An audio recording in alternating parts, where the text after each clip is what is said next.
Bonjour les gens, c'est la guidance pour le lundi 14 juin. Guidance pour le lundi 14 juin. Alors j'allume juste un truc parce que l'autre va s'allumer. Enfin, normalement on fait pas ça avec un briquet, hein. Mais on fait ce qu'on peut. Voilà. Alors, on va le mettre là, s'il te plaît. Allume-toi. Alors on va pousser notre ami Shiva, que je vais vous montrer tout de suite. Et je brûle un petit peu de trucs aussi là. Donc voilà, donc vous voyez les énergies qui sont avec nous ce jour.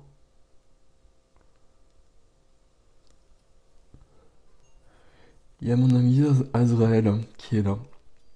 J'aime beaucoup Azrael. Azrael, si voilà, il est possible que si on est en contact et s'il y a eu des âmes qui sont passées, bah, c'est toujours Azrael qui est avec nous dans ces cas-là. Donc voilà comment est représenté Azrael dans le jeu de Kyle Gray. Peu importe, hein, c'est une représentation humaine, donc il ressemble pas forcément à ça, mais c'est bien d'avoir une image pour percevoir mieux l'énergie. Qu'est-ce qu'il nous dit Azrael? C'est l'ange de la mort, Azrael. C'est beau. Agnel est avec nous, donc accueillir les émotions. Accueillir les émotions pour les laisser partir et pour devenir plus léger. Donc là, je viens de faire la guidance. Ça marche pas, ça m'énerve celui-là.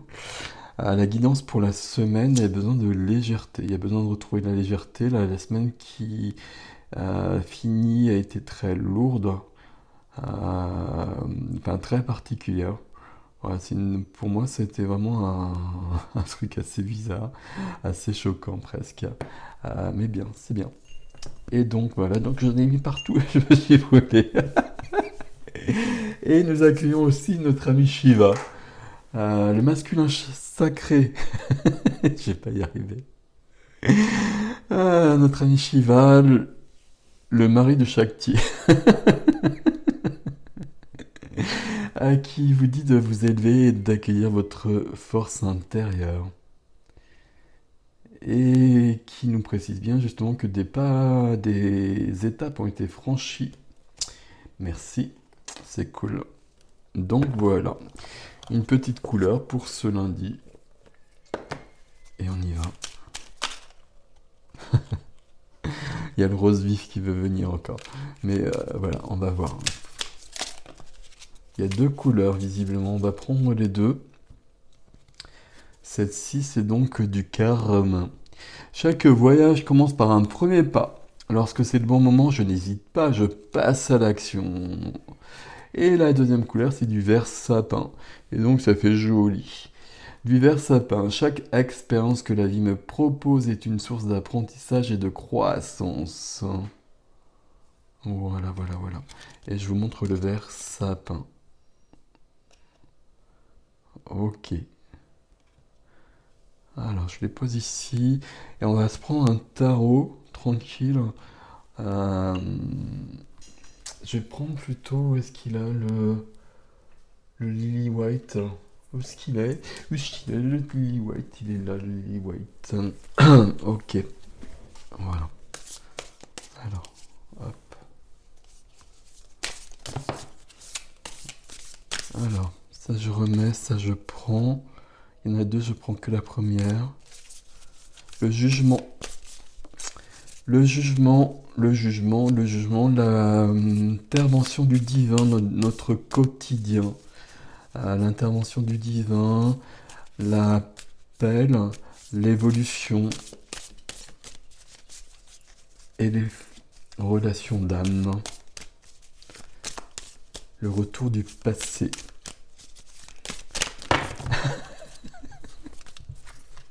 Ok, bon, on va pas y arriver, hein. Je suis un peu fatigué, je vous le cache pas. Alors, il y en a une qui est bonne ici. On va prendre la première. Ok, merci. Donc, on est sur de D majeur encore. On a la force avec nous. Oh non, je vais reprendre, hein. Je remets. Je pense que le 3 de coupe était bon. L'amitié. Ok. Il en faut encore 2, d'accord. Merci de me prévenir. C'est fort gentil.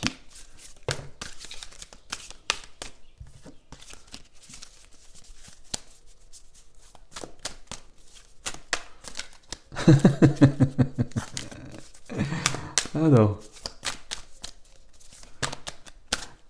je prends celle-ci. C'est encore une majeure, c'est la tour. Merci. Et le roi de denier, je crois.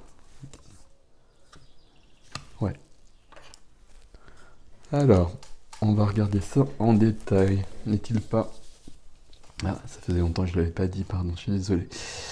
Donc le papillon qui amorce sa transformation, quoique elle est entièrement faite d'ailleurs, mais donc le jugement est à l'œuvre, la force, donc avec le lion bien connu, et la tour avec le bœuf ou la vache ou le veau, pas connu. De la tour, donc il y a quand même, ça bouge beaucoup, ça bouge beaucoup quand même ici. Vous voyez ce que je veux dire? Là, une grande évolution avec beaucoup de force qui s'en vient et qui permet une grande prise de conscience. Il y a des révélations, il y a des épiphanies qui se présentent.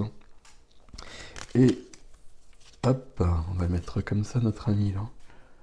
Le roi de denier. Le roi de denier, c'est le roi de la matière. C'est quelqu'un qui est ancré. C'est quelqu'un qui est puissant comme tous les rois. C'est quelqu'un qui profite de la vie, qui est un bon vivant, qui a du bon sens, qui a l'esprit pratique et qui... J'allais dire qui aide les autres. Ouais, j'aime bien le dire comme ça, le roi de denier. Bon, c'est pas tout à fait ça, mais c'est pas grave. C'est quelqu'un qui est généreux. Pas trop. Enfin, c'est pas tout à fait juste par rapport au roi de denier, mais voilà, le roi de denier, il est quand même c'est un soutien pour les autres. Donc ici, on va essayer de faire un chemin ici. Hop. Donc vous les voyez pas trop comme ça. Voilà, comme ça.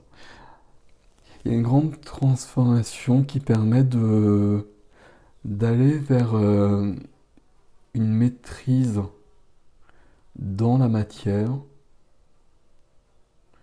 Et pour moi, ici, avec ces cartes-là, il y a une notion de service aux autres qui prend place.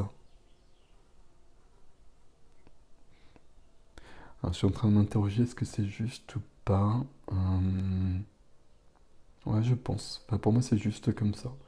Être au service des autres sans sacrifice, hein, le service juste, hein, qui n'a pas de sacrifice, justement. Euh, c'est cette carte-là. Il y a 3 majeures, mais cette carte-là me parle beaucoup. Ok. Et puis on rejoint justement le vert sapin. Hop. Alors, une carte ici pour voir un peu plus loin. On va la passer ici. Non. Alors, il y en a 2 là. Est-ce qu'il faut prendre les 2? D'accord. Ok. Alors, se séparer. Donc avec l'image des papillons qu'on retrouve, hein. Donc c'est toujours Célia Mélesville d'ailleurs. Se séparer, lâche prise, laisse aller et défais-toi de cette personne, de cette situation qui te tire vers le bas.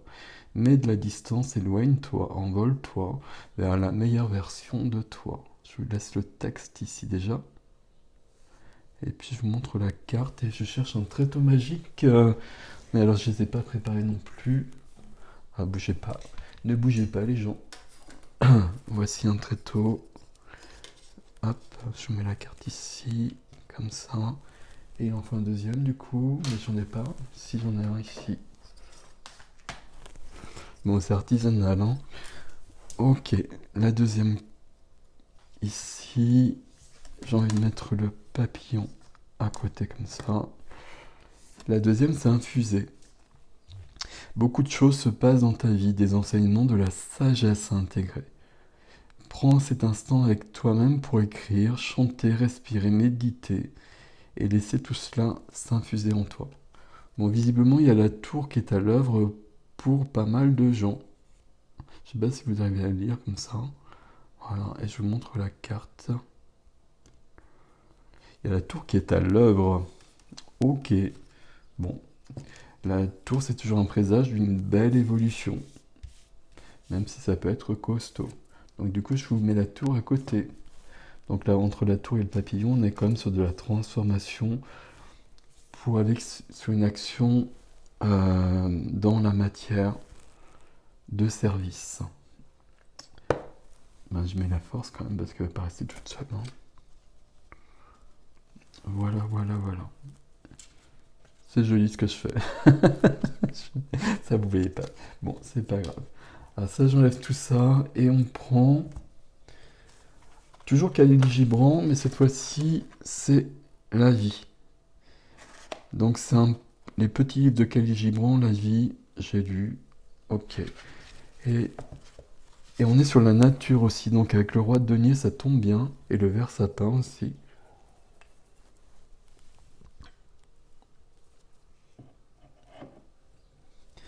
Le ver sapin, chaque expérience que la vie me propose est source d'apprentissage et de croissance.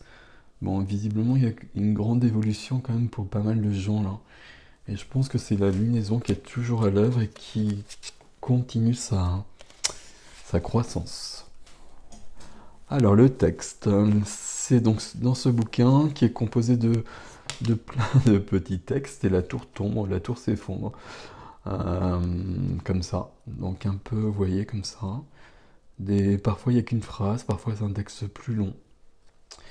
Et je l'ai pris, je crois que c'est un des premiers ici, qui est divisé en chapitres. Le premier, c'est écouter la vie de la nature, la beauté, le chant de la vie, le voyage humain de la vie, les saisons de la vie paradoxale et la vie de l'âme.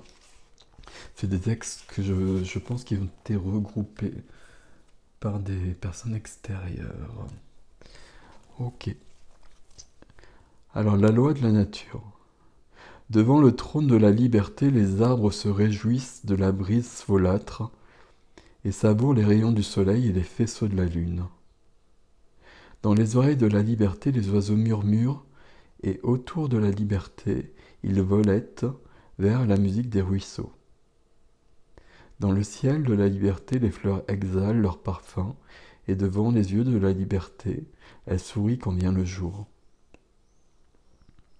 Tout vit sur terre selon la loi de la nature, et de cette loi émanent la gloire et la joie de la liberté. Pourtant, l'humanité s'est privée de ce don, car elle astreint l'âme que Dieu lui accorde à sa propre loi, limitée et terrestre. Elle s'est imposée des règles strictes et a construit une prison étroite et pénible dans laquelle elle a enfermé ses sentiments et ses désirs. Elle a creusé une tombe profonde dans laquelle elle a enterré le cœur et les ambitions de l'humanité. Si les individus, guidés par leurs âmes, se retiraient de la société et violaient la loi, leurs proches diraient qu'ils sont des rebelles bons pour l'exil, ou des créatures infâmes qui ne méritent que l'exécution. Les hommes resteront-ils esclaves de leurs lois corrompues jusqu'à la fin du monde? Ou bien seront-ils libérés par le temps qui coule et vivront-ils de l'âme et pour l'âme? Vont-ils continuer à enfouir leur regard dans la terre? Ou bien vont-ils tourner leurs yeux vers le soleil pour ne pas voir l'ombre de leur corps parmi les crânes et les épines? Voilà, voilà, ok. Donc je vous laisse prendre le texte comme d'habitude. Voilà, je pensais pas que ça partait là-dessus. Donc c'est assez curieux comme d'habitude, hein. Il n'y a pas de mystère, vous savez comment ça se passe. Voilà les gens. Voilà pour cette guidance quotidienne. Et je vous dis donc à demain. Hein, on fait comme ça. Bonne journée, salut!